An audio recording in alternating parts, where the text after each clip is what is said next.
it's very simple to add a co-teacher to a classroom, and it has quite a big difference. So if I go into people, Google Classroom is really secure in that the only people who can actually get access to this classroom is me as the owner and the people that I've invited as students. So students can either access it via the code that I give out or by me emailing them directly. So only the people on the people page can actually see or get into the Google Classroom. Now, by me clicking on invite teachers, all I need to do is type in a name or email address there, and I can invite someone to come and co-teach this class with me. They still have to accept it, of course. Now, I can only add people within my organisation. So if I just type in a name, it'll give me the email address if I don't know the email address. So I'm going to put in Joe Walker. This is a fake account, so don't email them.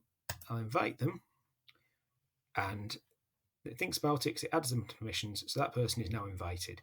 Now, I remain the class owner, so I still have ultimate control over everything. They can do everything I can apart from one little thing. I have the power still to remove them. They cannot remove me as class teacher. So this is really useful. If you've got someone coming in to teach your class for just a couple of lessons, you could just drop them in, then remove them afterwards. You can always keep re-adding them. Nothing that they do will be lost. You just lose permission to come into your room. It's almost like giving them the keys to your classroom. If you're a job share, you could quite easily have someone in with you the whole time, and you'd both be on an equal footing. Another final feature where it can be quite powerful is if you are wanting to keep the same classroom running. So rather than being my classroom, it's for these people in the class. Then towards the end of the year at transition time, I could invite next year's teacher in as a co-teacher, and then I'll get an option here when they accept the invitation saying make class teacher or give ownership.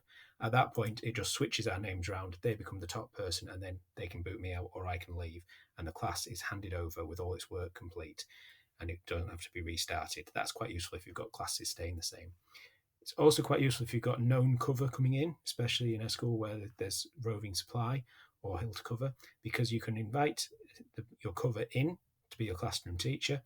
And then with classwork, you can schedule what you want to be going out, and you can even within it, you can write your long instructions of what you want them to do.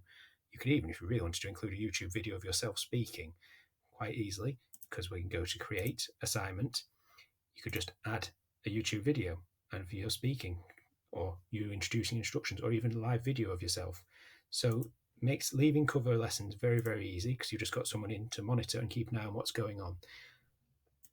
Final aspect, if you ever want to get in touch with them, say it's a job share and you're never on the same place as them, it gives you an easy email button there, so you can straight away get in touch with them, although you'd already know their email through Gmail.